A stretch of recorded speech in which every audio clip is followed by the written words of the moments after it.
रासत अली साहब को दावत देता हूँ कि वो अपने खिताब से हम तमाम को मुस्तफ़ीद करें। अल्हम्दुलिल्लाह नहमदुहु व नस्तईनुहु व नस्तगफिरुहु व नु'मिनु बिही व नतवक्कलु अलैहि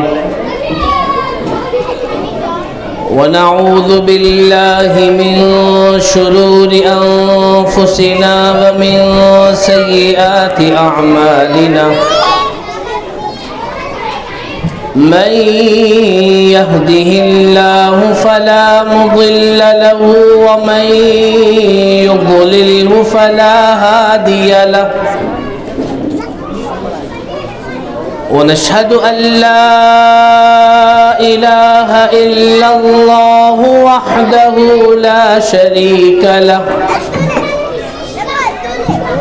व नशहदु अन्न सय्यिदना व नबिय्यना व मौलाना मुहम्मदन अब्दुहु व रसूलुहु सल्लल्लाहु तआला अलैहि व अला आलिहि अत्तय्यिबीन अत्ताहिरीन व अस्हाबिहिल किराम अजमईन अम्मा बाद फ़अऊज़ु बिल्लाहि मिनश शैतानिर रजीम बिस्मिल्लाहिर रहमानिर रहीम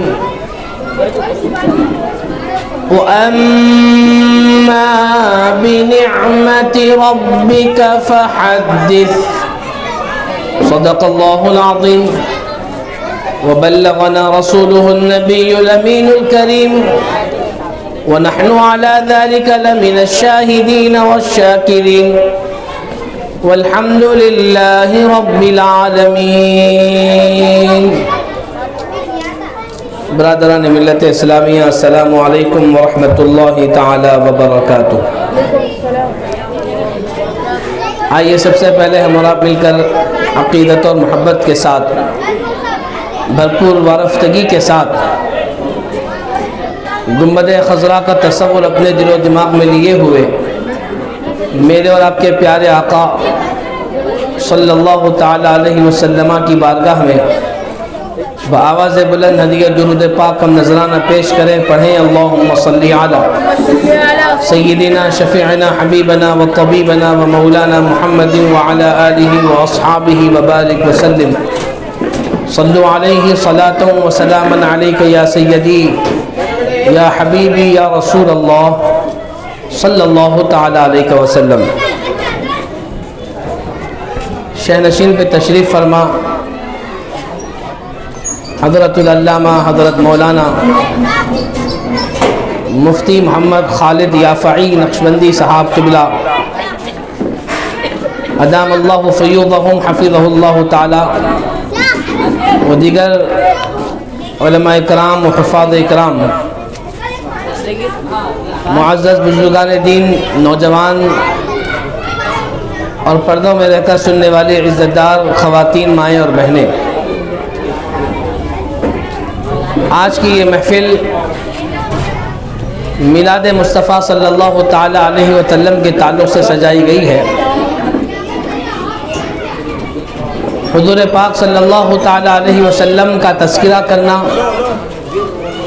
आपकी याद मनाना, आपकी शान और शौकत और आपकी अज़मत बयान करना हकीकत में ये अल्लाह सुब्हानहु व तआला की तरफ से तौफ़ीक़ में मिलता है। आसान अल्फाज में अगर कहूँ कि जिसको अल्लाह की तौफ़ीक़ होती है वही हबीब खुदा का ज़िक्र करता है, क्योंकि आका करीम सल्लल्लाहु ताला अलैहि वसल्लम का ज़िक्र तो अल्लाह ताला ने बुलंद किया। लिहाजा कुरान पाक में अल्लाह ने फरमाया व रफ़अना लका ज़िक्रक, मेरे महबूब हमने आपके ज़िक्र को बुलंद किया। तो जब अल्लाह ताला ने हबीब पाक सल्लल्लाहु अलैहि वसल्लम के ज़िक्र को बुलंद किया तो हमारी क्या बिसात, हमारी क्या औकात कि हम उनके ज़िक्र को बुलंद करें, बल्कि हम आका करीम सल्लल्लाहु अलैहि वसल्लम के बुलंद मर्तबे ज़िक्र को छेड़कर अपनी भटकी हुई बिखरी हुई ज़िंदगी को संवारने में लगे हुए हैं। आका करीम सल्लल्लाहु अलैहि वसल्लम का ज़िक्र खैर करना हकीकत में अपनी ज़िंदगी में बरकतों को शामिल करना, हबीब खुदा सल्लल्लाहु ताला अलैहि वसल्लम का ज़िक्र करना हकीकत में अल्लाह सुब्हानहु व तआला को राज़ी करना। और हदीस पाक में आका करीम सल्लल्लाहु अलैहि वसल्लम ने खुद इरशाद फरमाया, ज़िक्रुल अंबिया इबादा, अंबिया इकराम का ज़िक्र करना इबादत है। हम किसी भी नबी पाक सल्लल्लाहु अलैहि वसल्लम के अलावा दीगर किसी भी नबी का ज़िक्र करेंगे तो हकीकत में हम अल्लाह का इबादत करने वाले शुमार होंगे। जिस तरह एक नमाजी नमाज पढ़ने वाला इबादत गुजार मालूम होता है, इबादत करने वाला कहलाता है, रोज़ेदार रोज़ा रख कर इबादत करने वाला कहलाता है, हाजी हज करते हुए इबादत करने वाला कहलाता है, जाकिर ज़िक्र करते हुए इबादत करने वाला कहलाता है, दिगर उमूर इबादत के जो बताए गए हैं उन उमूर पर अमल करने वाला इबादत करने वाला कहलाता है। बिल्कुल ऐन इसी तरह अंबिया इकराम का ज़िक्र करने वाला भी इबादत करने वाला होता। इसीलिए बताया गया कि अंबिया इकराम का ज़िक्र करना इबादत है। व ज़िक्रुस्सालिहीन कफ़ारतुज़्ज़ुनूब, आगे आका करीम सल्लल्लाहु अलैहि वसल्लम ने इरशाद फरमाया कि अंबिया इकराम का ज़िक्र करना इबादत है और औलिया इकराम का ज़िक्र करना गुनाहों का कफ़ारा है।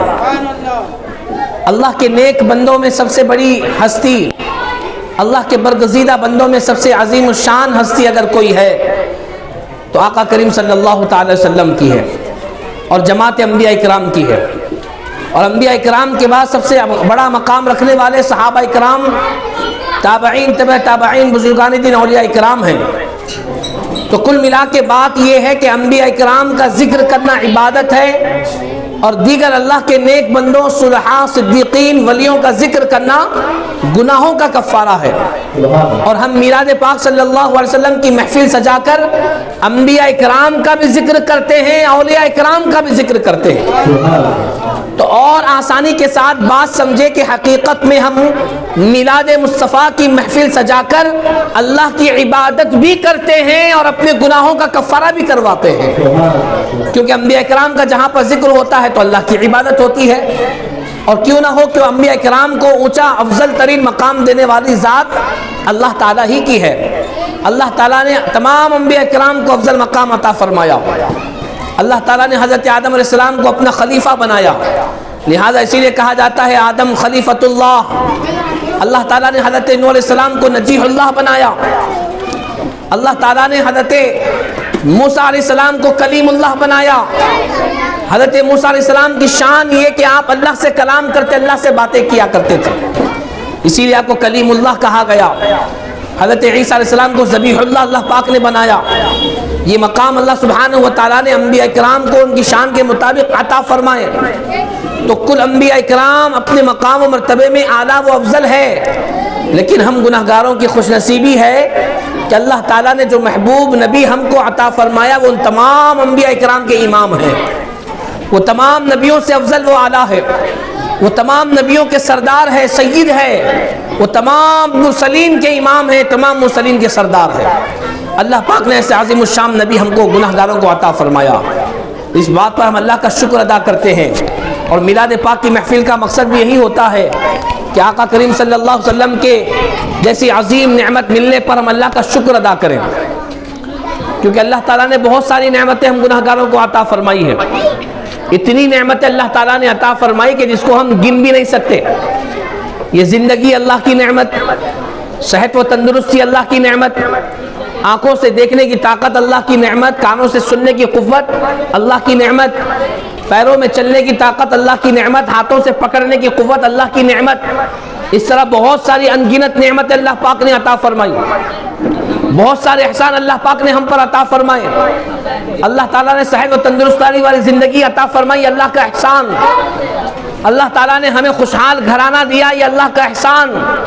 अल्लाह ताला ने हमें माँ बाप अता किए, बीवी बच्चे अता किए, ये अल्लाह का एहसान। अल्लाह ताला ने हमें भाई बहन अता किए, रिश्तेदार अता किए, ये अल्लाह सुब्हानहु व तआला का एहसान। अल्लाह ताला ने अनगिनत लाखों करोड़ों हम पर एहसान अता फरमाए। लेकिन अल्लाह ताला ने किसी नेमत को देकर, किसी इनाम को देकर कि ये नहीं फरमाया कि मैंने तुम्हें ये नेमत देकर के तुम पर एहसान किया है। अल्लाह ताला ने किसी भी इनाम को देकर के ये नहीं कहा कि मैंने तुम्हें ये इनाम देकर के एहसान फरमाया। लेकिन मेरे बुजुर्गों, नौजवानों, जब अल्लाह ताला ने हम गुनाहगारों के दरमियान में अपने महबूब को मबऊस फरमाया, जब अल्लाह ताला ने हम गुनाहगारों के दरमियान में नबी आखिरुज़्ज़मान सल्लल्लाहु अलैहि वसल्लम को मबऊस फरमाया, तो कुरान पाक में इरशाद फरमाया, लक़द मन्नल्लाहु अलल मुमिनीन इज़ बअस फ़ीहिम रसूला, कि ऐ मोमिनो, बेशक हमने तुम पर एहसान किया कि तुम्हारे दरमियान में अपने महबूब नबी को मबऊस फरमा दिया। अल्लाह सुब्हानहू व तआला ने अपने महबूब नबी को मबऊस फरमा करके ये इरशाद फरमाया कि नबी को दे करके हमने तुम पर एहसान किया। तो इससे अंदाज़ा लगाए कि नबी पाक सल्लल्लाहु अलैहि वसल्लम की ज़ात वाला हमारे लिए कितना बड़ा इनाम है, कितनी बड़ी नेमत, बल्कि नेमत उज़्मा है हमारे लिए। आका करीम सल्लल्लाहु अलैहि वसल्लम से वाबस्तगी, आपकी उम्मत में शामिल होना, आपकी ग़ुलामी में आना, ये हमारे लिए अल्लाह के इनामों में सबसे अजीम, सबसे बड़ी नेमत है जो अल्लाह पाक ने हमको बग़ैर मांगे के अता फरमाई। हमने क्या दुआ की थी कि अल्लाह हमको उम्मत मुहम्मदी में पैदा फरमा? हमने कभी दुआ की ना, बल्कि जब हम पैदा हुए तो पैदा होने के बाद हमारे वालिद साहब या ख़ुद कान में अज़ा दिए, या मोहल्ले के इमाम साहब या मौज़िन साहब या मुफ्ती साहब को बुला करके कहा कि अज़ा दो। उन्होंने हमको गोद में लिया और कान में अल्लाह उसके रसूल की शहादतें बयान की और कान में ही कहा कि मुबारक हो बेटा, तो मोहम्मद अरबी का ग़ुलाम बनकर के पैदा हुआ। ये हमारी खुशनसीबी है कि बग़ैर मांगे कि अल्लाह पाक ने दामन मुस्तफ़ा अता फरमाया, वरना इस दामन को पाने के लिए सहाबा इकराम ने क्या क्या कुर्बानियाँ दी। हज़रत सैयदना बिलाल हबशी रज़ियल्लाहु तआला अन्हु जब ईमान लाए, आका करीम की ग़ुलामी में आने का ऐलान किए, तो उस ज़माने के जाबिर और जालिम दुश्मनों ने, दुश्मन इस्लाम ने, नबी पाक सल्लल्लाहु अलैहि वसल्लम से दुश्मनी करने वालों ने जब ये देखा कि बिलाल हबशी ग़ुलाम रहकर मोहम्मद अरबी के ग़ुलाम होने का ऐलान कर रहा है, तो हज़रत बिलाल हबशी पर जुल्म किया गया। उनके जिस्म को नंगा कर कर कोड़े मारे जाते।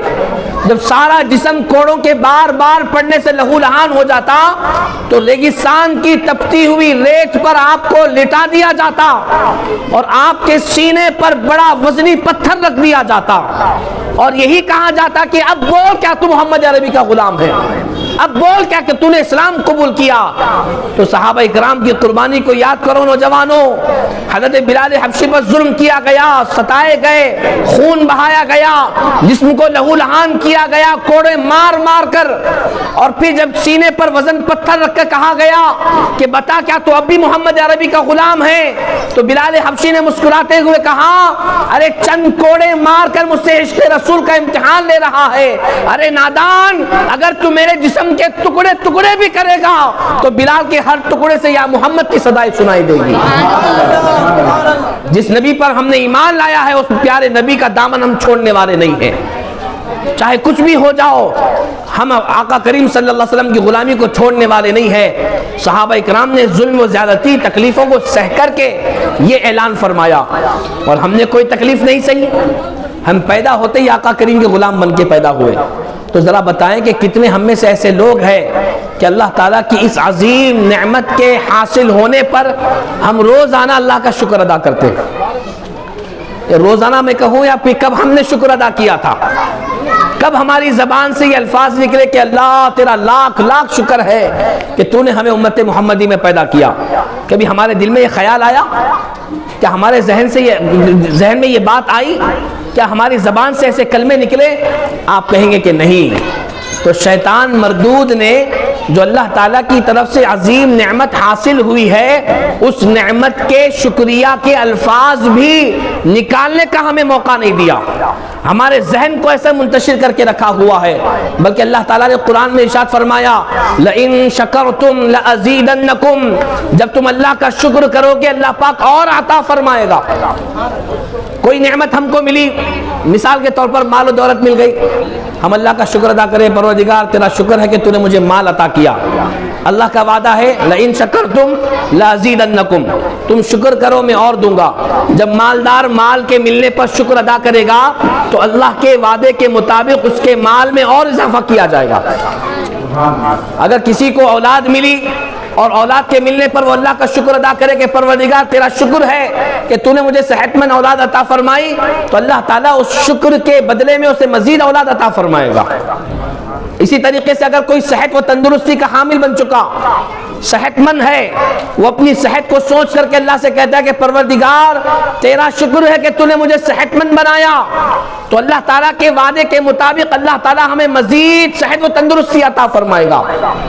इसी तरीके से अगर कोई अपनी उम्र के हिसाब से ये कहे कि अल्लाह ताला तूने मुझे इतनी उम्र अता फरमाई, तेरा शुक्र है, तो अल्लाह ताला उसके उम्र में बरकत अता फरमाएगा। बल्कि उलमा किराम ने फरमाया कि अगर कोई चाहता है कि वो लंबी जिंदगी जिए, भाई हर एक की ख्वाहिश होती है ना लंबा जीने की, हर कोई चाहता है कि मैं 50 साल नहीं 100 साल जीना, हर एक की ख्वाहिश होती है मौत जल्दी नहीं आना, लंबी जिंदगी रहना, वो भी सेहत वाली रहना, तंदुरुस्ती वाली रहना, हर एक की ख्वाहिश होती है। तो नुस्खा दे रहा हूँ जो उलमा इकराम, बुजुर्गान दीन, सूफिया इकराम ने हमें सिखाया, औलिया अल्लाह ने जो बताया वो तरीक़ा मैं आप तक पहुँचा रहा हूँ। लंबी ज़िंदगी करने का तरीक़ा ये है कि अल्लाह ताला ने वादा फरमाया तुम मेरा शुक्र करो मैं तुम्हें और अता करूँगा। तो रोज़ाना अल्लाह ताला की बारगाह में अपनी उम्र को सोच कर शुक्र अदा करे कि अल्लाह तेरा शुक्र है कि तूने मुझे इतनी ज़िंदगी अता फरमाई। जब बार बार अपनी ज़िंदगी का अल्लाह की बारगाह में शुक्राना अदा करोगे तो अल्लाह पाक उस शुक्र की बरकत से आपकी उम्र में इजाफा करता रहेगा, आपकी उम्र बढ़ते रहेगी इंशाअल्लाह ताला, क्योंकि अल्लाह का वादा झूठा नहीं होता। नाउज़ुबिल्लाह, अल्लाह ताला जो फरमा दिया हक फरमा दिया। अल्लाह जो देने का वादा करता है देके ही रहता है, बस बंदे को चाहिए दिल से उस पर अमल करे। तो हम दिल से कहें हमेशा के शुक्र अदा करते जाएं, तो जो जो नेमत को आप सोचें उस पर शुक्र अदा करें, वो नेमत में इजाफा होता रहेगा।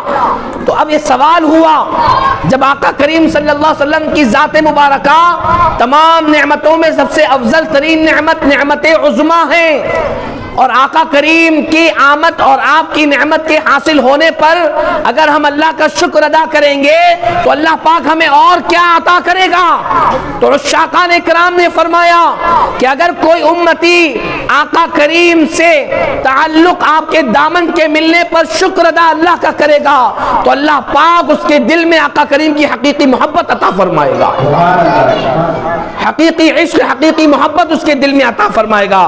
खास फजल करम अल्लाह पाक अपने उस बंदे पर अता फरमाएगा जो आका करीम से वाबस्तगी और निस्बत दामन के जुड़ने पर अल्लाह का शुक्र अदा करने वाला बंदा होता है।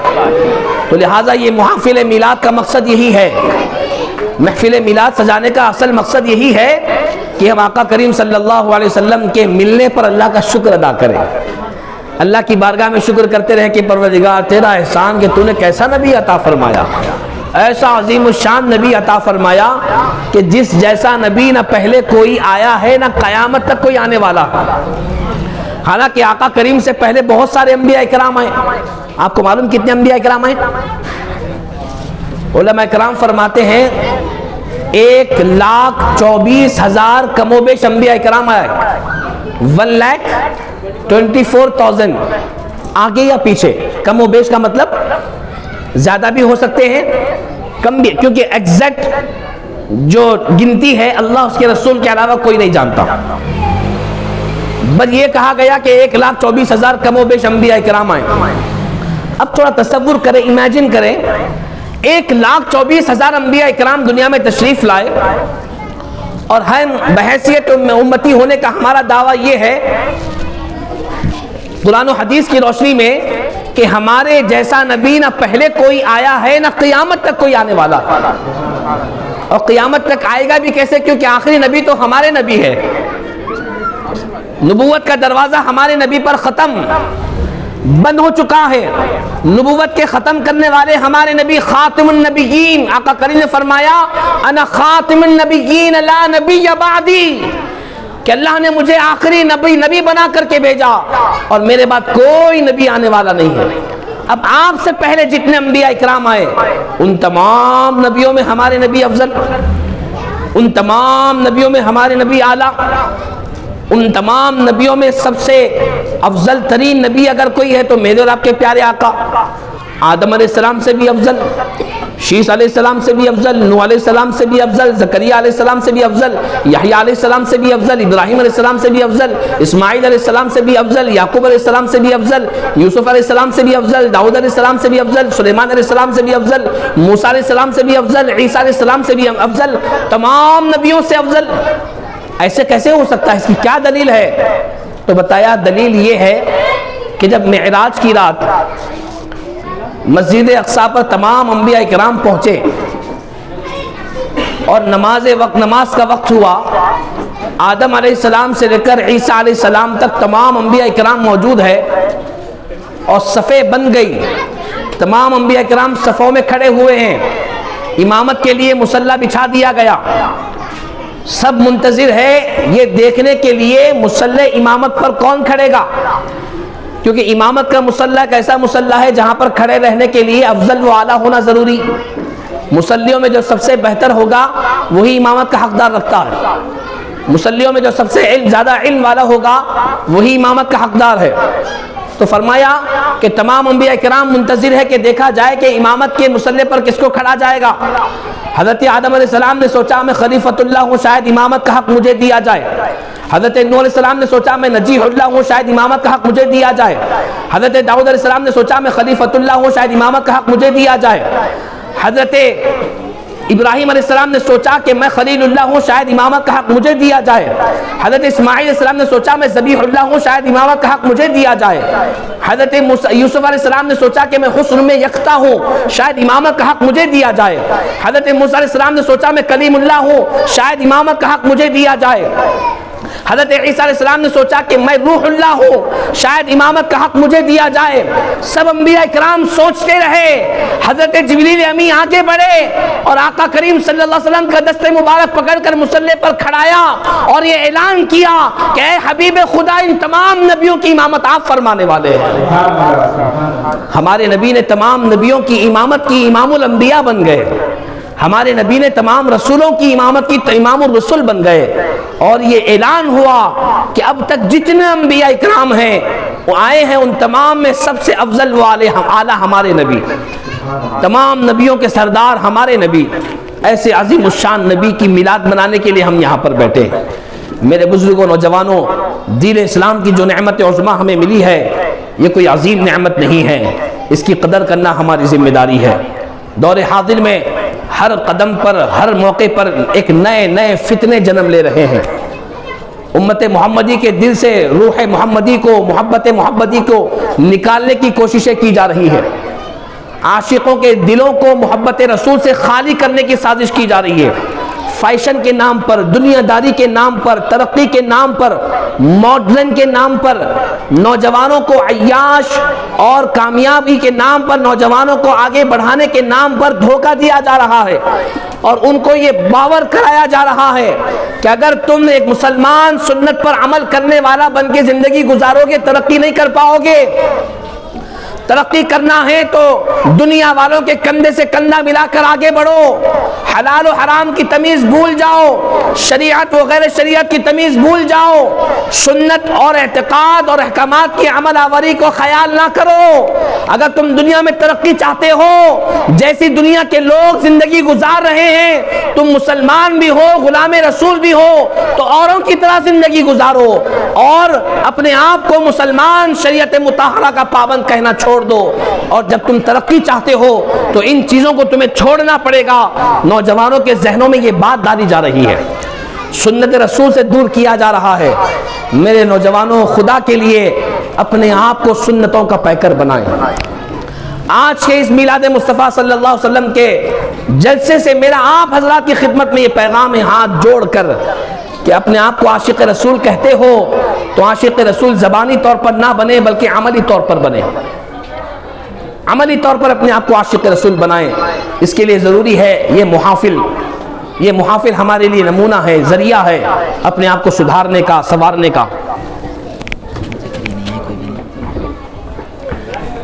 ये मौका है हमारे लिए अपने आप को, अपने अंदर के आदतों को जो बुरी हैं, अल्लाह को नाराज़ करने वाली है, उन आदतों को दूर करने का अजीम मौका है। क्यों? इसलिए कि जो जिसकी मोहब्बत का दावेदार होता है उसके तरीक़े को इख्तियार करने वाला होता है।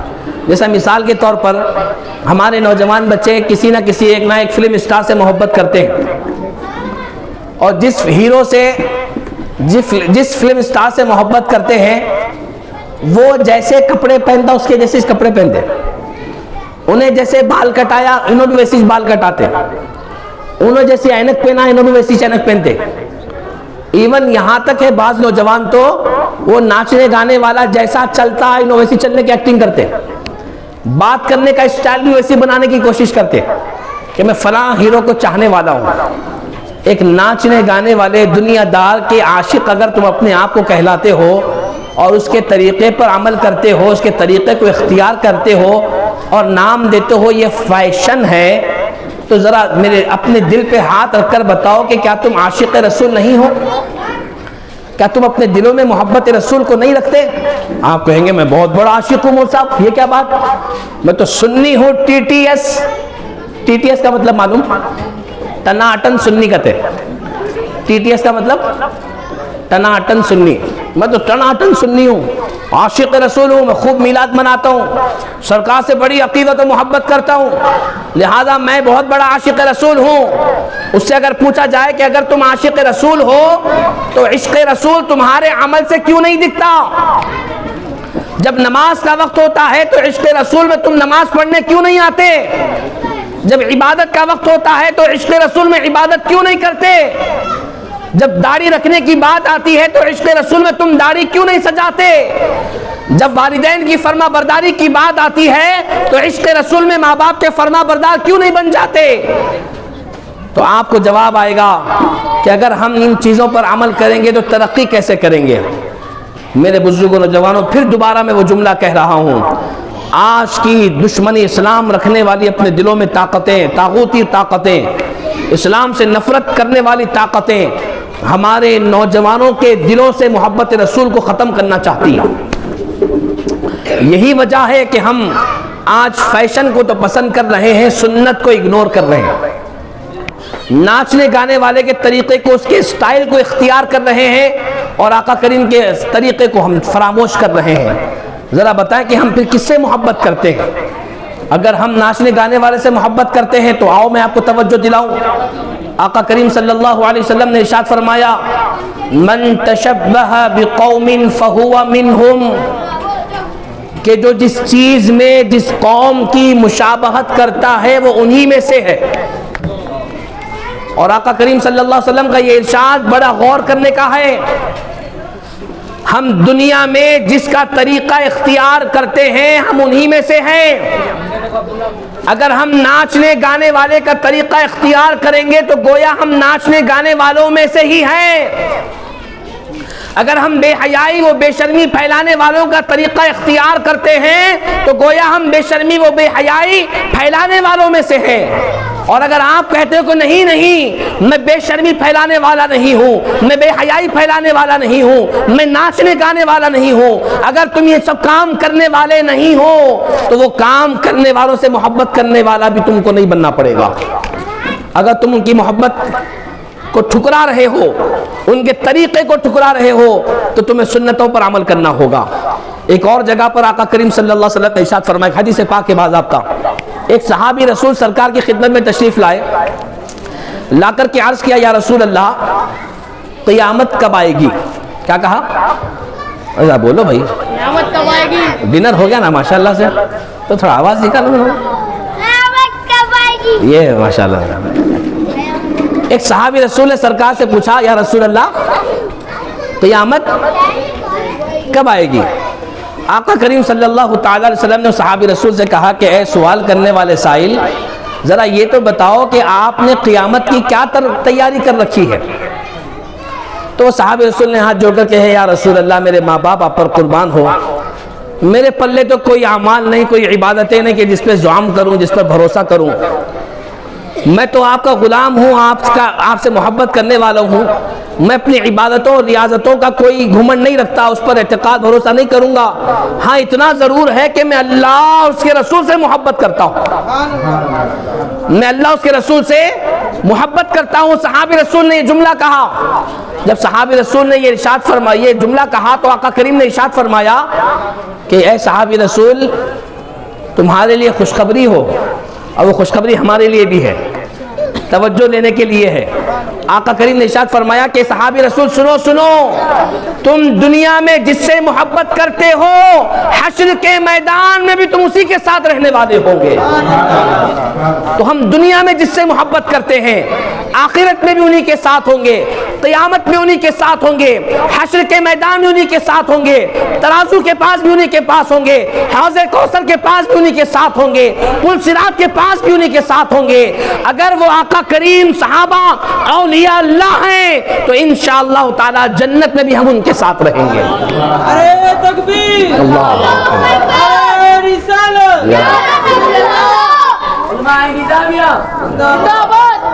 खाना खाए बाद आवाज़ कम हो गई, मैं तो बढ़ती होंगी समझा था आवाज़।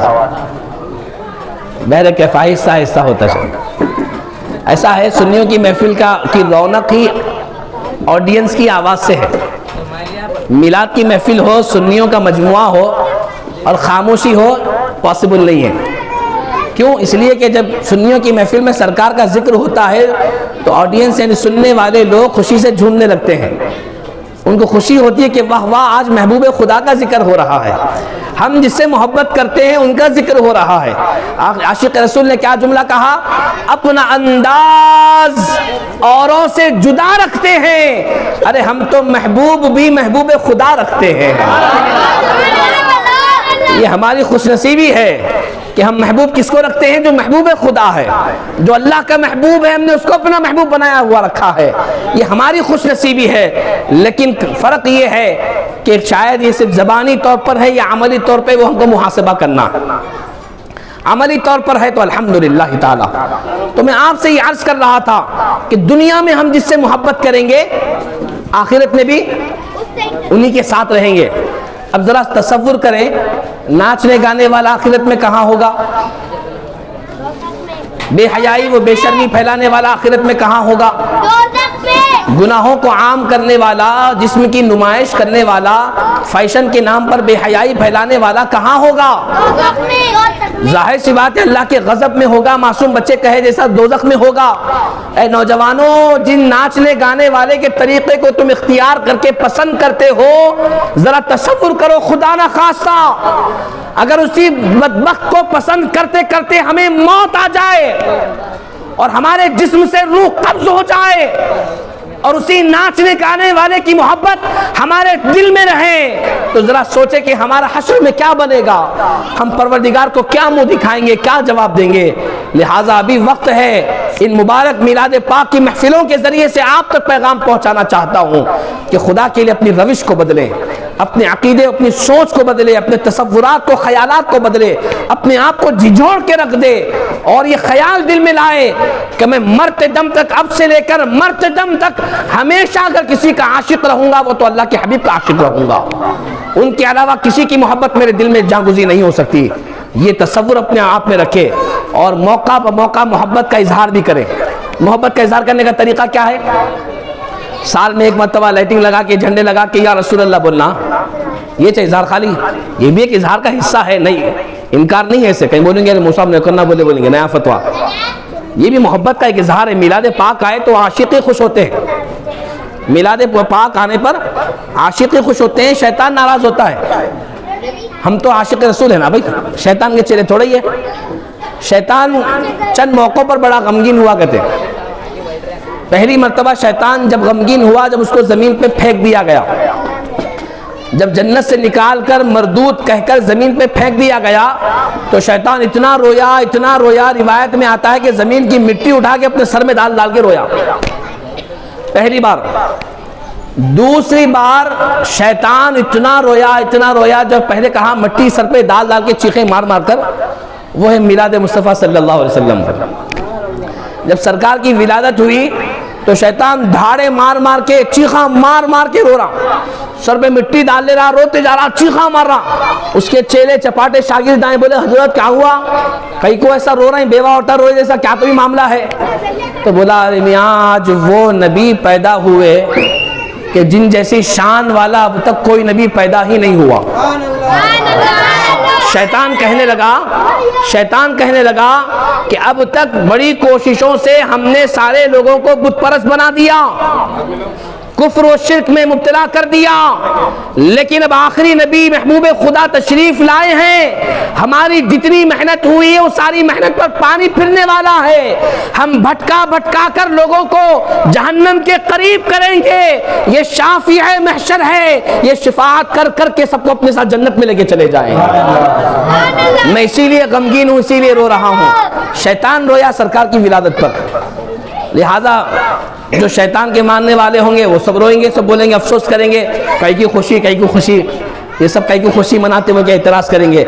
सुन्नी एतराज़ नहीं करता बल्कि खुश होता, माशाल्लाह, बेशक हक है भाई। बेटा खुश हुआ, बेटा पैदा हुआ तो खुश होते, नाराज़ होते? घर में बेटा हुआ, किसी के घर में बेटा हुआ तो जाके मुफ्ती साहब को पूछते, क्या मुफ्ती साहब बेटा हुआ घर में खुशी मना सकते क्या? वो फतवा लेते, वो बड़े मिठाई की दुकान को से ढूंढ के लाओ, दूध पेड़े लेके आओ, गुलाब जामुन लेके आओ, घी के तोड़े लेके आओ, जाके खुशी मनाते, फूला पिनाते, गले मिलते, मुबारकबादियाँ देते।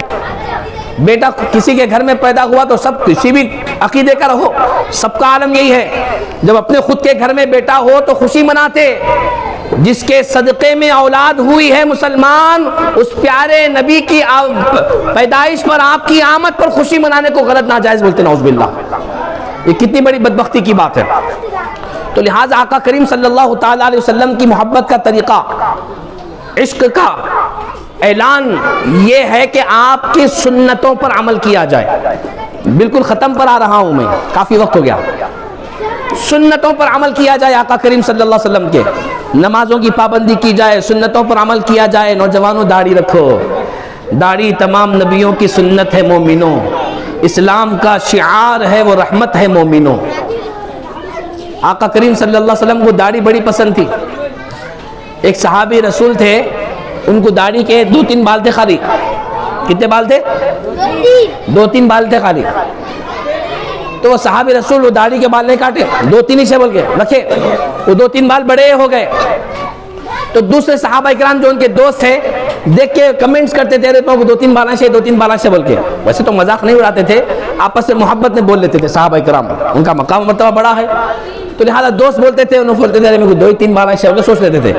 एक मरतबा ऐसा हुआ, हुजूर की महफिल में बैठे सरकार के करीब थे। सरकार ने वो सहाबी रसूल को देखा, उनकी दाढ़ी मुबारक को देखा और मुस्कुराए। सरकार क्या करे? मुस्कुराए, खामोश हो गए। अब वो सहाबे रसूल के जहन में बात आई, अरे शायद सरकार को भी मेरी दाढ़ी पसंद नहीं है, शायद सरकार देख के मुस्कुराए। लिहाजा वो सहाबे रसूल क्या करे, दाढ़ी को ऐसा मोड़ लिए। बाज़ रिवायतों में कि वो दाढ़ी के बाल काट लिए, 2 रिवायतें, मोड़ लिए। अब मोड़ने पे कबूल करेंगे, मोड़ लिए। सरकार पूछे क्या हुआ तुम्हारे बालों को?